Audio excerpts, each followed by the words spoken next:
Hey everyone, welcome back to the channel. JJ here. In today's video, we're going to look at the 3 LEGO Harry Potter Weasley Burrow sets. This set originally launched in 2010 and it was remade in 2020. And of course, we see the newest version of the set as a collector's edition released last year in 2024.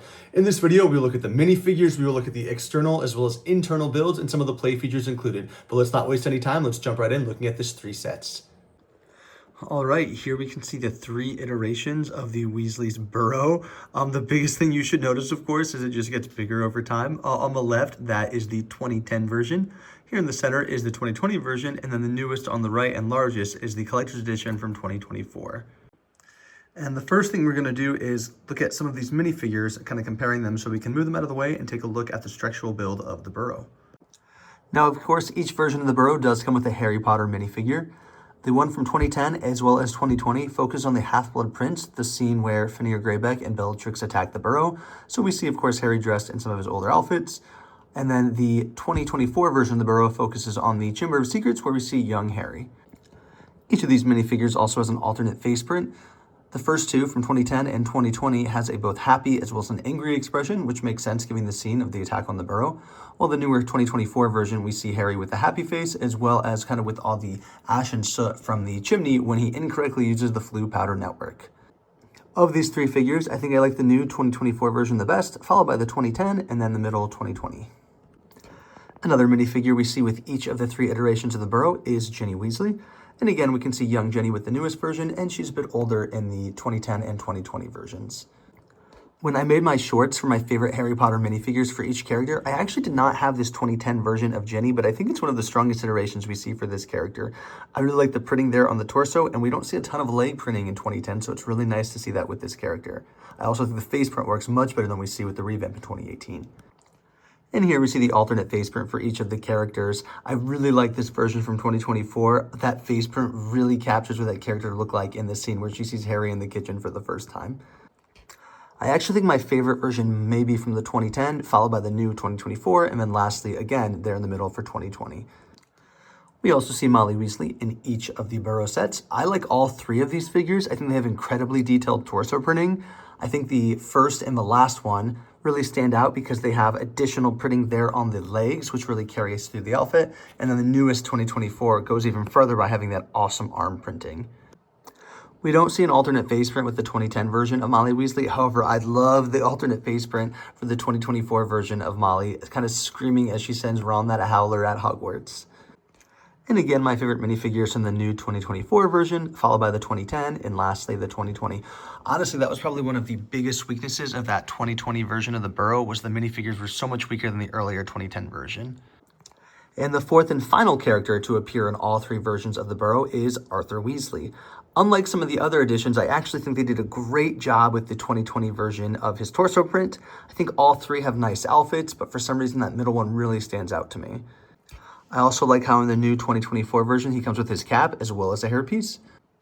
And again, we can see the alternate face print for the 2020 and 2024 version, however, no alternate face print there in 2010. And in terms of ranking the detailing, I actually like the 2020 version the best of Arthur Weasley, there with all the detailing on his sweater, followed by the new 2024 version. And last place is the 2010 version. I do like it. I do think his face looks a little strange, almost kind of evil, kind of reminds me of the Green Goblin from Spider-Man, but it works for his first face print. Now we see Bellatrix Lestrange as well as Fenrir Greyback in both the 2010 and 2020 versions of the Burrow. For Bellatrix, I feel like they just did such a strong job in 2010, especially with the face print and the coloring around her eyes, as well as the detailing here on the torso and skirt piece. We don't quite see that in the 2020 version. And while the 2010 version has kind of a comically scared alternate face print, I far prefer to this kind of happy looking smirk we see here with the 2020 version. The minifigure for Fenrir Greyback is slightly more nuanced only because there's parts I like better from each. I really like the face print as well as kind of the torso print there on the left from the 2010 version, while I really like they gave the leg printing for the newer 2020 version for this character. We also don't see any back printing for the 2010 version, and I actually prefer the alternate facial expression for the newer 2020 version. And while we can't fix the alternate facial expression, of course, I have moved the leg printing to the 2010 version to kind of create the supreme figure. And I actually like the dark brown instead of the black hairpiece for this character as well. Sadly, Ron did not come with the 2010 version of the Burrow, which I do think was a mistake. However, we see him in the 2020 as well as the 2024 version. I actually think both iterations for Ron are quite strong. I really like in the 2020 version how he has some detailing there on his torso, showing both his red shirt as well as the darker red sweater. And then I really like the outfit they chose for the 2024 version of Ron Weasley. Again, the angry facial expression from 2020 makes sense given that the Burrow's being attacked, and kind of the scared, surprised, shocked face I think works well for this character in various scenes from the Chamber of Secrets, especially as Harry Potter clearly uses the Floo powder network incorrectly by saying the wrong location. We also got a Tonks minifigure with the 2020 version of the Burrow, which is really awesome to see this character in minifigure form. We haven't seen her a ton. I believe she came with Grimmauld Place as well as an advent calendar, so only really 3 iterations. And again, her alternate facial expression is angry, and while I really like the outfit for this character, it tends to not be as strong as some of the other versions of Tonks, who has a much cooler and unique alternate face print, kind of impersonating various animals, such as a pig and a duck. And here you can see what I mean. I think the Burrow has my favorite torso printing for this character. Do wish there was leg printing. However, if you look at the face print, it's much stronger with both Grimmauld Place there on the left, as well as the advent calendar here on the right. And yes, each of those characters has a normal facial expression as well on the alternate side. And the 5 additional minifigures that come with the 2024 Collector's Edition version of the Burrow, of course, are the remaining Weasleys. And that's one really cool part about the new Burrow set, is it has all 9 Weasley characters. Of course, we see Fred and George here in the front. We see Charlie, Bill, as well as Percy there in the back. Fred and George are displayed here with mid-legs, which we don't see a ton for of these characters. This is actually the first time we've seen Charlie or Bill as minifigures, and so I think they did a great job with the detailing, especially kind of with the face prints and hair pieces they selected for each of them. I was very curious, especially with Bill, how they were going to do his hair, but I think it looks great. And this is only the second time Percy's been made into a minifigure. The first time he was an exclusive figure that came with the Harry Potter book.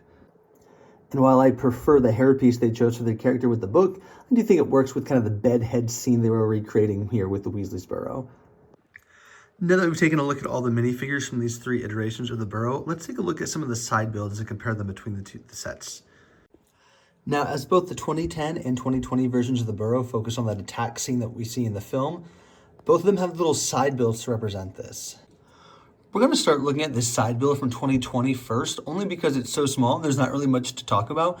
Essentially what we have is just this kind of stand with various flame pieces that you can place characters in front and behind. So when kind of setting up your Burrow as a design, you can have this in the background with maybe Bellatrix and Fenrir Gribbuck behind the flames, or you can put Harry Potter and Ginny behind the flames, really based on what angle you're trying to create for that scene where those characters are trapped in the Ring of Fire. And I actually far prefer what they did in the 2010 version of the Burrow, kind of turning this into a play feature. Even though it isn't exactly how the scene plays out in the film, it is nice to see kind of a play feature embedded within this component of the set. I want to point out that I really do like those tan shrub pieces. I don't have a ton of these in my Lego collection, and this is something that if I ever want to kind of create a large display of the Burrow, I can definitely get more of these and kind of surround the Burrow in the various fields behind it with those pieces. The way the play feature works, of course, you see kind of this catapult here with these 4 translucent red cylinder pieces. You can put one inside and shoot it. And then over here, when we look at this little patch of the Burrow, we kind of see these cone pieces with the flames, and you can do the same thing, kind of putting them in here and launching them. A pretty basic play feature, obviously, but I really like it. I think it kind of works and recreates the idea of, you know, throwing spells as well as kind of creating fire at various points in this scene. And really the only other side build that we see is going to be this chimney that came with the 2010 version of the Burrow. They don't integrate it into the actual design of the house. We see it as kind of a side build, which is quite neat. You kind of put the character here and you can flip them over. There you can see the green flames, and you can see kind of there are some portraits there above it to kind of represent the chimney. We do see a chimney build here in the 2020 version as well. You can't really view it when this set's on display. You have to remove kind of this clock, and then there you can see the chimney kind of in there in the Weasley's house. There's a play feature from the 2020 version. If you look, there's this knob piece here on the side of the house, and that knob piece is going to be connected to the kind of flames here in the chimney. Once you turn it, you can see we transition from the kind of red flames to the green flames utilizing the Floo powder chimney network. And of course, the Floo powder chimney network is going to be expanded upon even more with the newest 2024 version. Here we can see kind of in the center part of the Weasley's home, you see the chimney. They use kind of a cool corkscrew green piece to represent the Floo powder. And if you look at this chimney on the top, there is a knob. And again, when we turn that, that's kind of where the character disappears. Really, they just kind of go up here into the chimney, which is quite nice to kind of represent that scene. And I want to point out some of the detailing, which is neat, is when you lift this up, you notice there are a lot of those kind of bright translucent green pieces to represent the flame. So they don't actually use a flame piece, they kind of create that visual with some of the pieces they use when creating this. I do like each of the three builds for the chimney here in the Weasley's Burrow. For me, my least favorite is probably here with the 2020 version. Even though there's a play feature, which is nice, that you can kind of rotate the flames, you can't really put a character in there, and that kind of takes a lot away from the play feature, in my opinion. The ability for the 2024 version as well as from the 2010 version to kind of actually use the flue powder, make these a bit stronger. Obviously, the newest 2024 version is much better because, you know, you don't have the character falling behind the chimney and it's actually connected to the house. But I like these two a bit more because you can actually use the minifigures to interact with this play feature.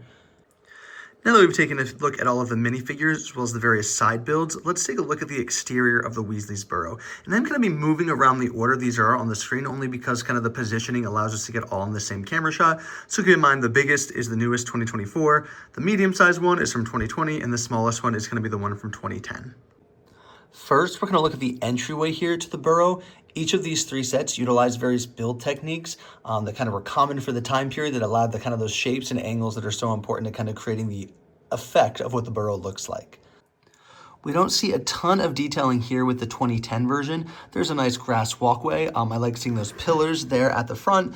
And of course, that leads to the door kind of underneath this kind of covered up porch type area. And above that, there is going to be a window. This will greatly be improved upon here with the 2020 version of the Burrow.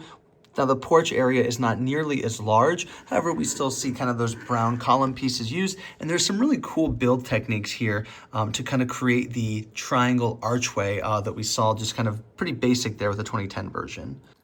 This 2020 version also utilizes lots of stickers to kind of create some of those angles and shapes with the various design features here in the Burrow. And that's really going to be one of the huge improvements that we see here with the 2024 version. We're actually going to see various build techniques that allow us to create different angles and shapes, utilizing some of the bricks in new and unique ways. We still get, of course, that little covered porch. This kind of has a step, which is nice, and we still see those brown pillar pieces. And there's going to be some similar build techniques that we saw as 2010 to create this triangle overpass, but I like kind of how this is open, if you can kind of see the lantern back there as well. Just some additional detailing, which just makes this one a bit stronger.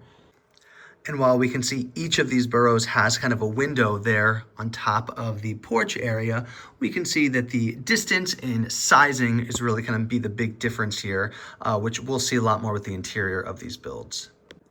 And I also want to point out that the 2020 and 2024 versions tend to use sticker pieces, especially on the windows. And while I don't love sticker pieces in general, I think over the clear glass is some of the strongest stickers they have in LEGO. So here we can see the 2010 version, we just have traditional window pieces. And then here with the 2020 version, you can see we've used those rectangular clear pieces to kind of create the stained glass windows with the stickers. And this will be very similar with the 2024 version as well. Again, we can see the windows there, as well as here on the side. Next, we're going to look at the overall shape of the burrow and some of the build techniques that are used to kind of create some of those angles that we know are common for the burrow. First, we see here the 2010 version. As you can see, it's actually pretty straight up. There aren't a ton of angles kind of creating this shape when looking at it from head on. However, there's some few building techniques that are used to kind of create some of this dimension. First, we have these wood planks. They're only connected kind of on one connection point, and so you're supposed to push them down here. So it creates this illusion that like this is being held up by this wood plank. And we see that same thing here on the other side. There's a little more dimension here because this window juts out while the window on the other side was flush with the wall. And really the only other attempt to kind of create some of the angles is going to be with this additional wood piece. Again, just kind of creates a little bit of an angle, but the build itself is, pretty straight up and down. Looking at it from the front, similarly to the 2010, the 2020 version doesn't actually have a lot. It looks pretty straight up and down. However, once we look at it from the side angle, we can see that the kind of, I guess this would be like the third and fourth levels of the burrow is going to be tilted forward. And so it is going to create that angle, kind of showing the, the burrow is being held together as if by magic. And right up here towards the front, we can see how they create that angle. Essentially, it's built on one of those hinge pieces that kind of flips things forward. However, you can't fully flip the burrow because it is going to be connected here at the back. What is really interesting is kind of this angle creates an additional kind of thin 1x1 opening on each side. And so you can see it is connected down here. So it's not going to, hinge forward completely like nearly have this Nick style, but it is from the side view going to create that angle. And I think that was just a really cool technique for them to utilize, trying to create this unlevel third and fourth level. Really makes it look as if the burrow is, kind of wonky, which it's supposed to be. And of course, the newest 2024 version does the best job with this because it's both leaning forward and leaning to the left. So we get kind of the double levels of crookedness for the burrow, which really makes it look like it is falling apart.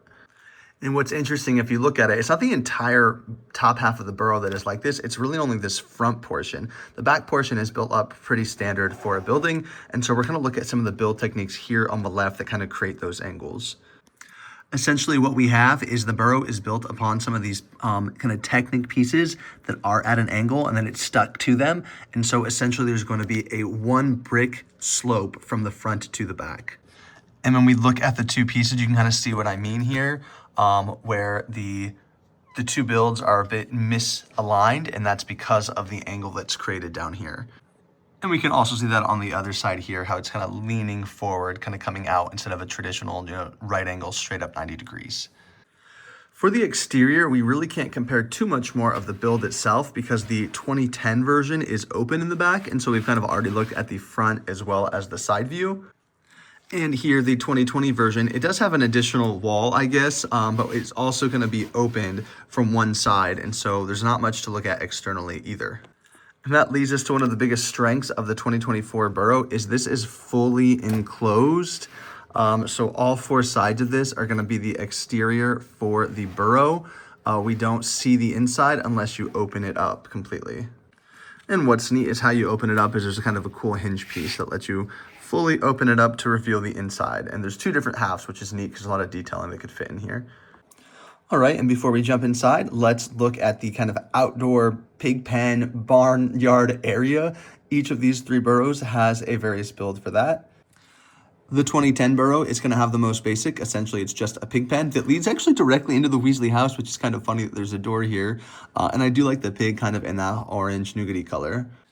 With the 2020 version, we see some additional detailing. There are some windows, so it doesn't connect entirely into the Weasley home. But again, we do see kind of a door that opens up. There's the pink pig, just some additional cobblestone, as well as a bucket and some plants too. And of course, the largest and most detailed version comes with the 2024 Lego Collector's Edition for the burrow. Again, we're going to see a door that opens up. This is going to have 2 pigs, and we also see a trough with a sticker piece there, some flowers, as well as a watering can as well. It is interesting when this does open up, you can see that the pig pen is not fully aligned here with the back wall, so there's gonna be a little bit of an opening, but all in all, I still think that works even when this is fully opened up. And lastly, before we jump inside, I just wanna take a look at the roofs and some of the different techniques. We see very similar build techniques, but different colors utilized for these roofs. For the original 2010 version, we're really only seeing kind of these dark red bricks used for the slope pieces on the roof. And then we're going to see some additional kind of gray pieces and that nougaty color used to create some of the different angles above the windows and such.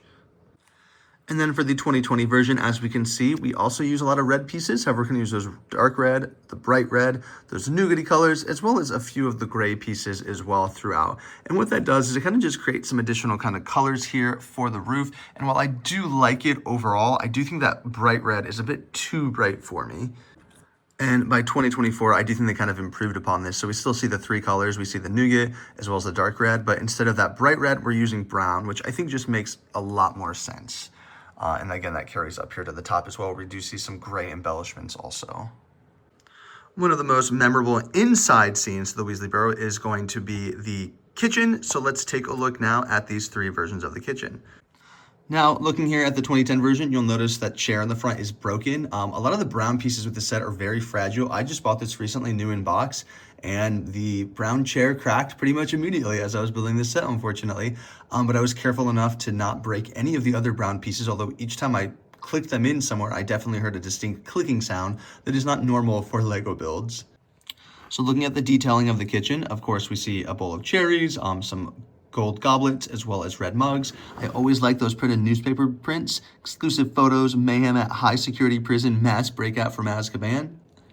And And then we're going to look at the kitchen back there as well. We see some pots hanging, kind of these white circular pieces used for plates, which is a cool build technique. I also see, of course, the sink, and then there's kind of a sticker piece there for the burner. I guess we can look at the living room now only because it's so small in this version. We, of course, are going to get a print there for the clock. Nothing too special for the Weasley's clock. Unfortunately, it's just kind of a regular clock. And then we see kind of a little side table bench with a lamp as well as a broom.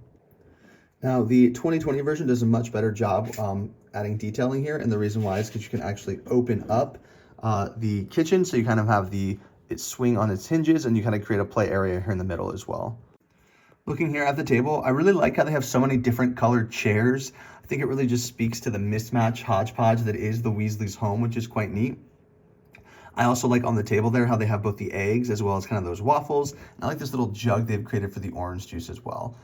I don't like as much as this version as I did for the 2010 version, how kind of the sink and the pots and pans are kind of on the outside. I wish somehow, even though it's cool it swings open, I wish we would have gotten like an additional ceiling or wall or just something to make it feel more part of the burrow.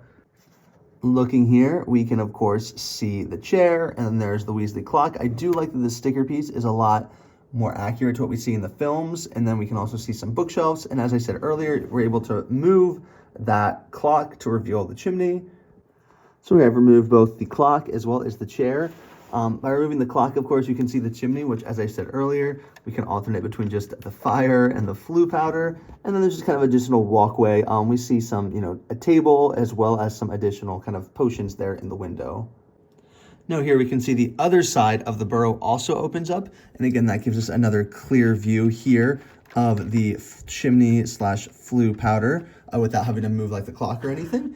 And then we also see that table, and then there's going to be the couch again, and we kind of see what we were looking through in that little hole earlier. And this is kind of what I mean where I wish the kitchen was more closed off. It didn't need to be fully enclosed, but I like how they've included kind of the roof here with this sitting area. I wish somehow that would have been included with the kitchen part on the backside.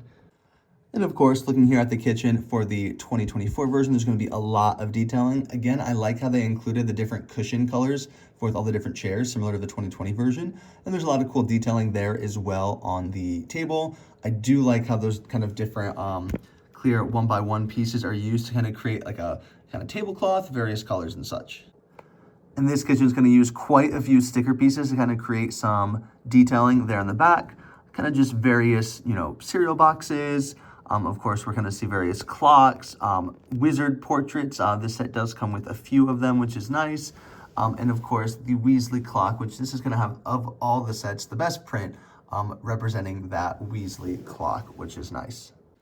And also because this set opens up completely, we're going to see both the kitchen and the living room separated, which is nice because that allows for lots of additional detailing.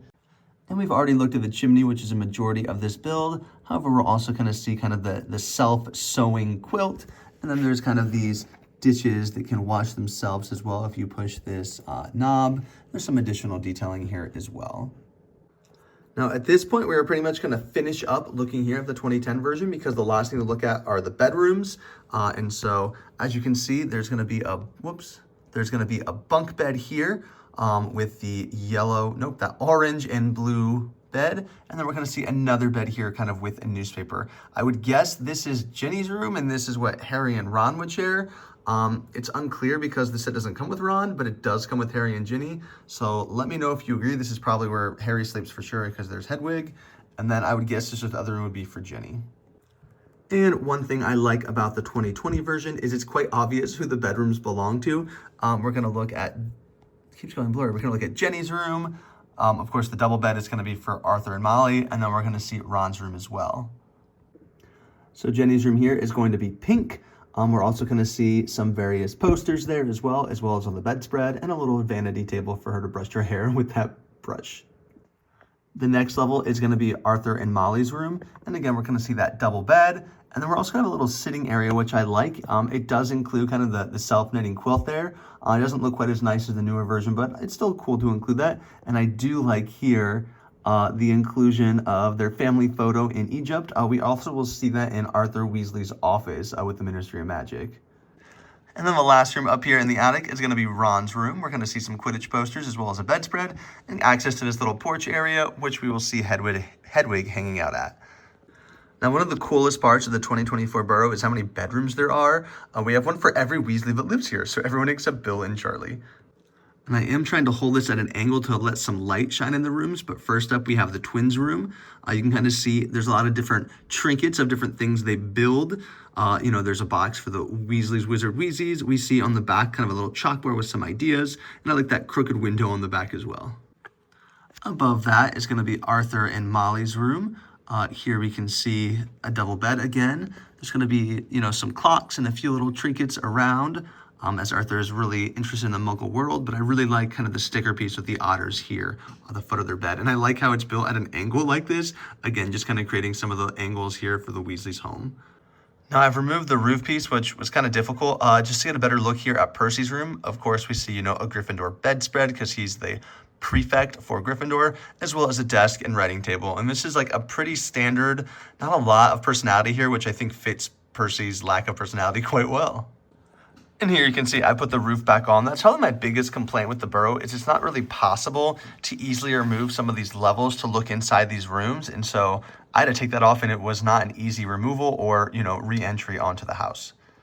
This Burrow, of course, also includes a Weasley bathroom, and then above that, it's going to be the attic space, which is where Ginny and Ron's room are located, and I'm going to do my best to try and get views of these, but again, there's not really an easy way to access them at all, which is a shame. All right, here at the top is Ron's room, and I am able to connect that. I was actually incorrect. It is placed so that you can kind of remove it, similar to like other module levels, which I hadn't realized before. And so we'll take a look inside at Ron's room. Once again, of course, we see a nice rug as well as a Quidditch bedspread, and there's going to be, some clocks and kind of just digital trophies and trinkets there as well. He does have this door that kind of opens out to this little balcony.